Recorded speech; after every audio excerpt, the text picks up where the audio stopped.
Garuda Express, an international courier service. Goods and services tax పై దేశంలో సంచలనం రేగుతోంది. అసలు జీఎస్టీలో ఎన్ని రకాల పన్నులుంటాయి, ఏ పన్నులు ఏ స్లాబ్ కింద వస్తాయో చాలా గందరగోళంగా ఉంది ప్రజలకు. జీఎస్టీ ప్రకారం మార్కెట్లో లభ్యమయ్యే ప్రతి వస్తువుపై పెట్రోలియం ఉత్పత్తులు, పొగాకు ఉత్పత్తులు, మద్యంలు మినహాయించి 4 స్లాబుల్లో 3 రకాల పన్నులు చెల్లించాల్సి ఉంటుంది.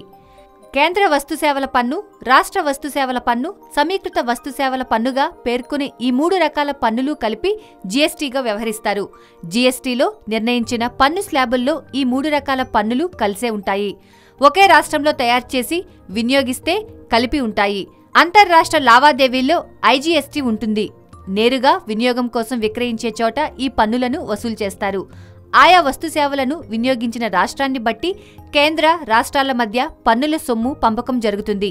వస్తుసేవలను 4 రకాలుగా విభజించిన సంగతి తెలిసిందే. దీని ప్రకారం 5, 12, 18, 28 శాతాలుగా జీఎస్టీని నిర్ధారించారు. ఆ వస్తుసేవలు ఏ కేటగిరీలో ఉన్నాయనే దానిని బట్టి గరిష్టంగా అంతే శాతం పన్ను చెల్లించాల్సి ఉంటుందని చెబుతున్నారు నిపుణులు. ఇక జీఎస్టీ వల్ల ఎవరికి లాభం అని పరిశీలిస్తే సామాన్య మధ్యతరగతి ప్రజలకు ప్రయోజనం కలుగుతుందనే అభిప్రాయం వ్యక్తమవుతోంది. ముఖ్యంగా వ్యవసాయ ఉత్పత్తులపై పూర్తిగా పన్ను ఎత్తివేయడంతో నిత్యావసరాల ధరలు తగ్గుతాయని భావిస్తున్నారు. అవి మినహా నిత్యం వినియోగించే వస్తువుల ధరలు పెరుగుతాయా తగ్గుతాయా అన్న దానిపై కొంతకాలం తర్వాతే స్పష్టత రానుంది. అయితే వ్యవసాయ ఉత్పత్తులను జీఎస్టీ నుంచి మినహాయించిన ఎరువులపై పన్ను పెంచడంతో రైతాంగంపై పెనుభారం పడనుందని చెబుతున్నారు ఎక్స్పర్ట్స్. ఇక బొట్టు బిళ్లలు, కుంకుమ, స్టాంపులు, పుస్తకాలు, న్యూస్ పేపర్లు, గాజులు, చేనేత, మెట్రో రైళ్లు, లోకల్ రైళ్లు, మాంస ఉత్పత్తులు, పండ్లు, కూరగాయలు, పాలు, బ్రెడ్, తేనె లాంటి వస్తువులను జీఎస్టీ నుంచి మినహాయించడం మేలు చేకూర్చనుంది. ఇక రబ్బరు టైర్లు, ప్లాస్టిక్ వస్తువులపై గతంలో కన్నా 10% ఎక్కువ పన్ను పడనుండడం భారమైనట్టే. గతంలో పన్ను లేని ఆటోమొబైల్ విడిభాగాలను ఏకంగా 28% పన్ను స్లాబ్ కిందకు తీసుకురావడంతో ద్విచక్ర వాహనాలు, కార్లు, ఇతర రవాణా వాహనాల ధరలు భారీగా పెరిగే అవకాశాలున్నాయి. విలాస వస్తువులు, సేవలపై మాత్రం పన్ను మోత బాగా పడింది.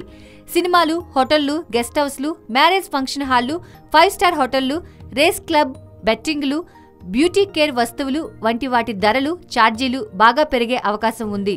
అయితే ఈ పన్ను విధానం జూలై 1 నుంచి అమల్లోకి వచ్చినా దాని ద్వారా వ్యాపార లావాదేవీలు పూర్తి స్థాయిలో జరిపి ధరల్లో మార్పులు చేర్పులు చేసేందుకు 10-15 రోజుల వరకు దాని ప్రభావం తెలీదంటున్నారు నిపుణులు. జీఎస్టీ అమలైతే ఏ వస్తువులు పెరుగుతాయి, ఏవి తగ్గుతాయన్న ఆందోళన ఇంకా ప్రజలలో ఉంది. కొన్ని గంటల్లో జీఎస్టీ అమల్లోకి రానున్న నేపథ్యంలో జీఎస్టీపై అందరూ చర్చించుకుంటున్నారు. వ్యాపారుల రోజువారీ కార్యకలాపాలతో పాటు వినియోగదారుల కొనుగోలు సామర్థ్యం, కేంద్ర, రాష్ట్ర ప్రభుత్వాల ఖజానాలపై వస్తు సేవల పన్ను భారీగా ప్రభావం చూపనుందని మార్కెట్ వర్గాలు అంటున్నాయి. ఫలితం కోసం ఏడాది వరకు ఆగాల్సిందే అంటున్నారు విశ్లేషకులు.